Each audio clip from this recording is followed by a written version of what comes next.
This channel does not promote any violent, harmful, or illegal activities. All content provided by this channel is meant for an educational purpose only. দেখুন, যে ঘটনা ঘটে গিয়েছে সেই ঘটনার পর লগ্নজিতা তিনি বলছেন যে তিনি আতঙ্কিত, কেননা তিনি একটা অনুষ্ঠানে গিয়েছিলেন, সেই অনুষ্ঠানে গিয়ে এভাবে হেনস্থার শিকার হতে হলো তাকে, যার ফলে যথেষ্টই তিনি আতঙ্কে রয়েছেন। এবং এই ঘটনার পর লগ্নজিতার সঙ্গে যে ঘটনা ঘটে গিয়েছে সেই ঘটনার পর কি বলছেন যারা অন্যান্য শিল্পীরা রয়েছেন, তারা কি বলছেন, তাদের কি বক্তব্য একবার শোনাই আপনাদের। খুবই নিন্দনীয় ঘটনা এবং আমি চাইবো লগ্ন যদি জিডি বা এফআইআর, আমি জানি না ও কিছু করেছে কিনা, সেই সব যদি কিছু করে থাকে তার ইমিডিয়েট বেসিসে তার ব্যবস্থা নেওয়ার কথা আমি বলবো। কারণ একজন শিল্পীকে যখন আপনারা ডেকেছেন তখন আপনারা নিশ্চয়ই জেনেই গেছেন, ডেকেছেন ওনাকে, যে উনি কি ধরনের গান বাজনা করেন। ও সেকুলার গান বাজনার মানে সারেগামা পাধানিসা, এটা তো একটা সেকুলার জিনিস। এটার মধ্যে যা জিনিসই হবে না কেন সেটার মধ্যে তো প্রথমত কোনো ধর্ম থাকেই না। এর একটা সঙ্গীতের একটাই ধর্ম, মানুষকে আনন্দ দেওয়া, নিজে আনন্দ পাওয়া। তার মধ্যে কেউ যদি ধর্মান্ধতা দেখে নেন, তার মধ্যে কেউ যদি সেকুলারিজম দেখতে না পান, সেটা তার মূর্খামি। প্রত্যেকটা শিল্পী ছেলে মেয়ে নির্বিশেষে সে তার নিজস্ব একটা নিজের চয়েস থাকে। আবার অডিয়েন্স থেকে বলে এই গানটা শুনবো দিদি, ওই গানটা শুনবো, এবং এটা খুব নর্মাল একটা একটা একটা পরিপূরক। কিন্তু এই হঠাৎ করে এইটা হবে না, এটা গান গায়ের জোর করে, এটা খুব নক্কারজনক একটা ঘটনা ঘটেছে। গায়ের জোর খাটিয়ে একে মারবো তাকে মারবো, এটা কোথায়, মানে কেন? এই উত্তরটা সবাইকে এবার দিতে হবে। অনেকদিন ধরে শুনছি এটা। চুপ থাকার একটা মিনিমাম এক্সপায়ারি ডেট থাকে। লগ্নজিতা গান পরিবেশন করতে গেছেন। গান পরিবেশনের ক্ষেত্রে একজন শিল্পীকে হ্যারাস করা হচ্ছে, যেটা ওর চিঠিটা ভাইরাল হয়েছে, আমি দেখলাম। সেই চিঠিটা পড়েছি, যে কমপ্লেন লেটারটা ওর ফিজিক্যাল অ্যাসল্টের কমপ্লেনও তুলেছে। সেটা অত্যন্ত মানে দুশ্চিন্তার। মানে মানুষ যে আইনকে যে কোনো সময় হাতে তুলে নিতে পারে, বেপরোয়া হয়ে যায়। লগ্নজিতার ঘটনাটা অত্যন্ত নিন্দনীয়, এবং এই ধরনের ঘটনা যাতে না ঘটে, প্রশাসনিক চরমতম কঠিন ব্যবস্থা যাতে নেওয়া হয়, সেটাই দেখার দরকার। সত্যি তো, মানে এক কথায় বলা যায় প্রকাশ্যে একজন সঙ্গীত শিল্পীর কণ্ঠরোধ করার চেষ্টা। জাগো মা গানে আপত্তি। পূর্ব মেদিনীপুরে ভগবানপুরের সঙ্গীত শিল্পী লগ্নজিতাকে গান গাইতে বাধা। তিনি ইতিমধ্যেই বলছেন পুলিশ অভিযোগ দায়ের করেছেন, একজনকে পুলিশ ইতিমধ্যে গ্রেপ্তার করেছে। সূত্র মারফত যে খবর পাচ্ছি, যাকে গ্রেপ্তার করা হয়েছে তার একটি রাজনৈতিক পরিচয় আছে বলেও অভিযোগ উঠে আসছে। সে নাকি শাসক দলের ঘনিষ্ঠ, এমনটাই অভিযোগ করছে বিজেপি। এই মুহূর্তে আমাদের সঙ্গে রয়েছেন অভিনেতা বাদশা মৈত্র। বাদশাবাবু, নিশ্চয়ই আপনি গোটা বিষয়টা দেখলেন। আমাদের এই রাজ্যে একজন সঙ্গীত শিল্পী, তিনিও বলছিলেন যে আমার গান কারো ভালো নাও লাগতে পারে। এই অভিজ্ঞতা হয়েছে, নিজ থেকে বলেছে দিদি গান ভালো লাগছে না। ঠিক আছে, হতেই পারে, কিন্তু এইভাবে কণ্ঠরোধ করার চেষ্টা স্টেজে উঠে গিয়ে, গোটা বিষয়টা দেখছেন কিভাবে? দেখুন, দুটো কথা বলবো। মানে সাংঘাতিক অন্যায়, সাংঘাতিক অন্যায়, সাংঘাতিক অন্যায়। ইমিডিয়েটলি কঠোরতম ব্যবস্থা নেওয়া উচিত। এবং তার সঙ্গে দুটো কথা বলবো, যে আমার এই মুহূর্তে মনে পড়ছে কাজী নজরুল ইসলাম, তিনি ধর্মে মুসলমান, তিনি যে মানের শ্যামা সঙ্গীত লিখেছেন, কালীকে নিয়ে যে গান লিখেছেন, সেটা আমাদের কাছে মানে সেটাকে আপনি কি বলবেন, মানে সঙ্গীতের তো কোনো জাত ধর্ম হয় না। বা বড়েগোলামালী খাঁ সাহেব যখন গান গাইতেন, সেখানে রাধা এসছে, কৃষ্ণ এসছে, সেখানে সমস্ত ক্লাসিক্যাল সিঙ্গারদের গানে বারবার রাধাকৃষ্ণ প্রেম উঠে এসছে। শিল্পের কোনো ধর্ম হয় না। যিনি এটা করেছেন অত্যন্ত অসংবেদনশীল মানুষ, অত্যন্ত মানে একটা কুরুচিপূর্ণ কাজ করেছেন। আমি শুধু বলবো যে এই প্রবণতাগুলোকে বাড়তে দেওয়া উচিত না কোনো শর্তেই। তিনি কি দল কি মত আমি জানি না, প্রশাসনের কঠোরতম ব্যবস্থা নেওয়া উচিত এবং পরিষ্কার শিল্পীদের একজোট হয়ে বলা উচিত, শিল্পের সংস্কৃতির কোনো ধর্ম হয় না, শিল্প সংস্কৃতির কোনো জাত হয় না। আমি এই বিষয়ে সম্পূর্ণ লগ্নজিতার পাশে দাঁড়িয়ে থেকে বলছি, এই ঘটনার তীব্র নিন্দা করছি এবং প্রয়োজনে সবাইকে একসঙ্গে পথে নেমে প্রতিবাদ জানাতে বলছি। ধন্যবাদ। আমাদের সঙ্গে রয়েছেন পরিচালক শুভ্রজিৎ মিত্র। শুভ্রজিৎ বাবু, আমার নাম শুভজিৎ, স্টুডিও থেকে রয়েছি। আমরা চারজন অ্যাঙ্কারই আছি, আপনার সঙ্গে প্রত্যেকেরই ঘুরিয়ে ফিরে কথা হচ্ছে।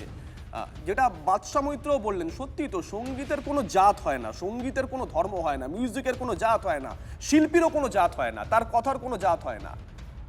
আপনার গানে কি এমন ছিল যে কারো কারো মনে হলো যে গানটা সেকুলার নয়?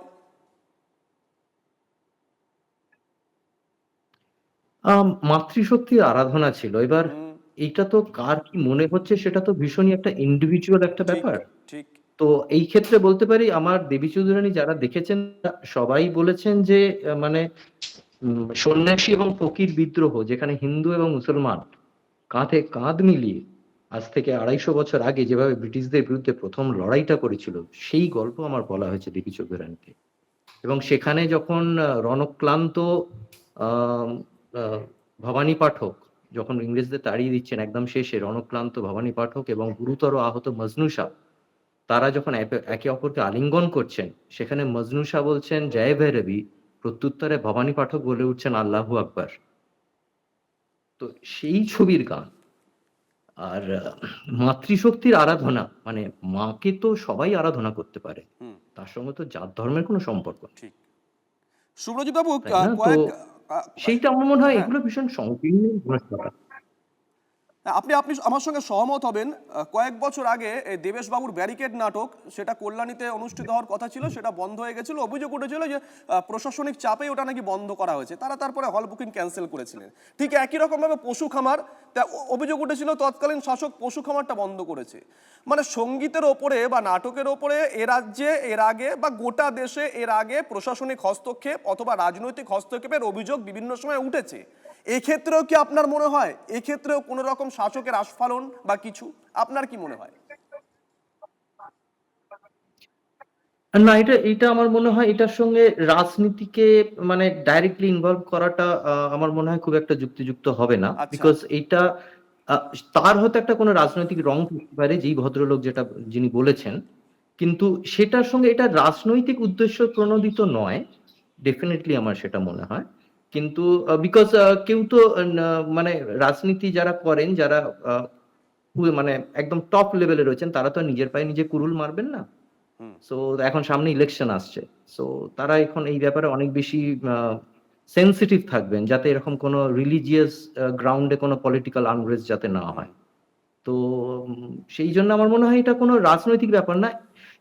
আমাদের দেশের জনগণের মধ্যে হুম প্রচ্ছন্নভাবে কিছু লোকের মধ্যে, প্রকটভাবে কিছু লোকের মধ্যে একটা তো ওই ধর্ম এবং জাতিগত নিয়ে যে বিভেদ, সেটা তো একটা রয়েছে, মানে যেটাকে অস্বীকার করে লাভ নেই।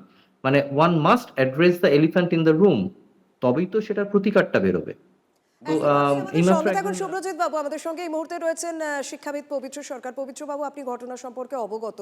একজন শিল্পীকে বাধা দেওয়া হচ্ছে, হ্যাঁ গান পছন্দ না হতে পারে, সেটা স্টেজের নিচ থেকে বলা যেতে পারে, কিন্তু স্টেজে উঠে তাকে মারের চেষ্টা এবং স্পেসিফিক বলা সেকুলার গান গাওয়া, মানে গান, শিল্পী বা শিল্প, তাদের কোনো ধর্ম বা সেকুলারিজম থাকে নাকি? আপনি কিভাবে দেখবেন?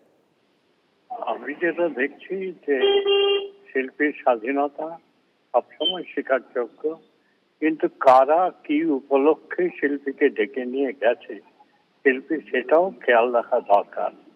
এটা যদি কোনো ধর্মীয় প্রতিনিধিরা তারা ডেকে নিয়ে গিয়ে থাকে, তাহলে শিল্পীর গানটা না হওয়াই উচিত ছিল। কারণ এই গানের ক্ষেত্রেও নজরুলের ক্ষেত্রে যেমন বাংলাদেশে দেখি, নজরুলের শ্যামা সঙ্গীত গুলোকে বাংলাদেশে অনুমোদন করা হয় না, নজরুলকে কাফের ইত্যাদি বলা হয়। ফলে এখন সাম্প্রদায়িকতা এমন ভাবে ঢুকেছে যে যে কোনো ধর্মের গান অপরাধী হয়ে গেছে। কিন্তু হিন্দুরা কোনো অনুষ্ঠান করলে ইসলামী গান কি তারা শুনতে চাইবে? আমি জানি না। এখানে যে মুসলমানরা যদি অনুষ্ঠান করে থাকে এবং তাদের বিশেষ, আমি ধর্মের সঙ্গে এটা যুক্ত ছিল কিনা জানি না, তারা যদি অনুষ্ঠান করে থাকে তারা শ্যামা সঙ্গীত শুনতে চাইবে কেন? এইরকম একটা, কিন্তু মনে হয় সহিষ্ণুতাটা দরকার। গানই তো অনেক ধন্যবাদ। গ্রেফতারের আগে টিভি9 বাংলাকে কি জানিয়েছিলেন এই অভিযুক্ত মেহবুব মল্লিক, যার বিরুদ্ধে মূলত থানায় অভিযোগ দায়ের হয়েছে, যাকে ইতিমধ্যে গ্রেফতার করা হয়েছে, তিনি কি বলছেন একবার শুনুন।